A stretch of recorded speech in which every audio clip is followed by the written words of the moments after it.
We will now attempt to share Nikhil Singh's reading from his novel Club Dead, which is set in the same world as Tatey Went West, which some of you may remember, originally published by Kwani Press in Kenya and picked up by Rosarium in the USA.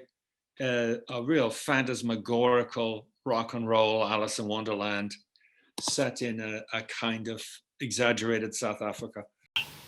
Brick is depressed by what he glimpses through the bulletproof glass. Vast, colourless malls, urban decay and security zones. The opposing poles of squalor and opulence dominate everything. Brick is beginning to understand this polarity as a kind of national characteristic. He falls asleep against the window when he wakes there past Pretoria and moving through the veldt. The rover traces thin dirt roads between parched grass and barbed wire. Alex sleeps with her head on Brick's lap, her feet on cruisers. The director is idly toying with one of her toes. He appears distracted, staring out of the window. The light shines headache gold against the windscreen dust. It makes Brick squint.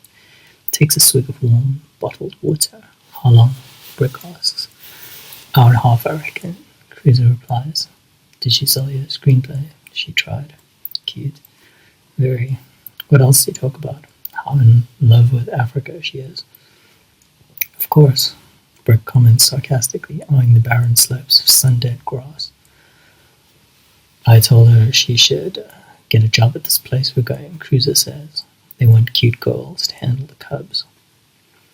Aren't you supposed to leave the wild animals alone? Brick replies. Of course. That's how you test whether it's a sanctuary or a canned hunting place. On a real conservation farm, you don't get near the lions. Here they overbreed the females. Take the cubs away, get them used to humans, show them who's boss. Why? So tourists like us can go on wilderness walks with friendly lions, play with cute cubs that have been hand-reared by cute girls. Of course, when the cubs are old enough, people like us jet in, pay a couple of grand to shoot them, hang their heads in our kitchens, and this is legal? Sure. Sometimes farmers will spin some yarn about the dead lion feeding the tribe, give it all a moral edge, like these people eat lions every day. That's bad writing, let me tell you. Why are we here? What is all of this, man? Brick asks. Are you kidding? This is show business. Sunset is as primordial as it gets. The light turns crimson, vibrates against a mesh of pure black silhouettes, unlimbered of the weight of the sun. The air comes to life. Brick gazes into the rich skyline, already as something, he thinks to himself. Distant smell of roasting meat comes to him like a memory. He's been vegan for so long. Alex convinces him to share a cold beer. In the end, he doesn't regret it, even though he's trying to stop. It really makes the moment. The chalet is thatched, the walls are mud, everything is luxuriously modern.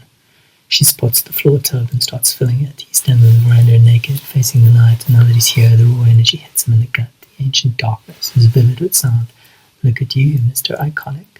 She calls from the hot, frothy water. He turns flattered. You can't see yourself, can you? She sings gaily, like a statue. He wanders back in. You're pretty statuesque yourself. I guess. Maybe you're not a statue.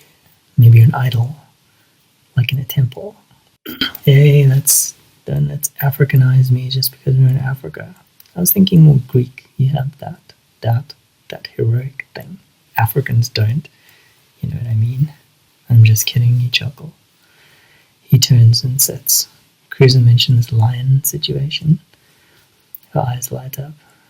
You'll do it? You'll kill one? You'd like that? He asks, perplexed. Sure, it's sexy now, boss. St. George. It's barbarism, he says. It's sexy. Hemingway. Couldn't. Scared? I don't believe in killing. You don't have to believe in it. But you would have to do it. He considers for a moment. I don't believe I would. Even if your life depends on it, I guess. I wouldn't like it though. It would be automatic. Being an American born and bred, it was in my bones to kill, she parrots. Luke Reinhardt, he says. Yes, Dice Man. You read? Sure. My kid doesn't read, he says. You're always bringing him up. I remind you of him. Similar age. Peter. Thought it was heroic, he laughs. Heroes have dark sides. Why? A hero must kill. Nonsense. Technically. Anyway, I'm not a hero. I'm not a real hero, he says. I'm just a stand-in for myself. Do it for me, she says. What? Shoot this lion. Forget it. It'll be good for your work. I doubt that. Delaney thinks so. No, I will love you a long time, she sings. And you won't if I don't. Maybe I will love someone else a long time. Cruiser, why not? You find him attractive. I like younger guys, let's be honest. But you're famous. You have this hot old guy thing. Hot old guy, great. And Delaney is fun, you know, crazy, old, ugly, I guess. But I mean, who cares when you're crazy? I'll show you crazy. Show me, show me. You would seriously get turned on by me killing a lion. Look where the fuck we are. Look at this wonderful place. Look at you. It's the perfect thing to do here. Slay the beast. So primal.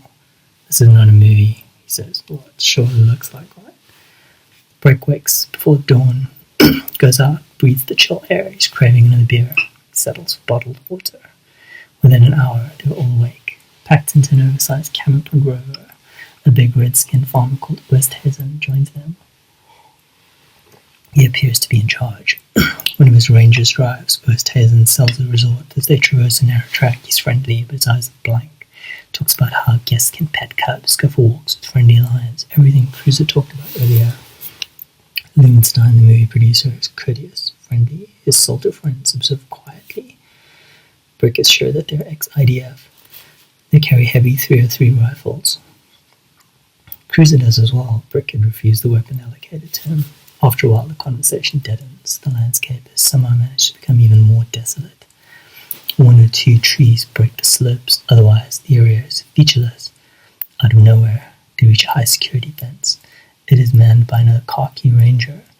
Like the driver, this man is local. Both appear permanently unimpressed. The ranger allows them through. Brick glances back, sees him securing the gate firmly behind them. Hard to believe this is all legal, he announces. Westhazen regards him with that expression. Lumenstein manages a cryptic smile. This place is called Aluta. Brick asks Westhazen, yes. What does that mean? The struggle continues. You've got to be kidding, Brick mutters. A semi-transparent cube appears in the emptiness. As they draw closer, it resolves into a large cage. A pair of lions suckle weakly within.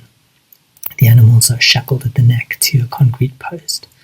The driver parks nearby and they exit the vehicle. Alex dances right at the cage, filming the lions on her phone. No cameras! Westhazen calls out abruptly. Chastised, Alex replaces her phone. Brick corners the driver while everyone is drifting onto the animals. What happens to the lions afterwards, he asks. The man gives a large, dead-eyed smile. My village is starving, he chuckles. You kind visitors will give us plenty to eat. You're in disgrace, Brick mutters.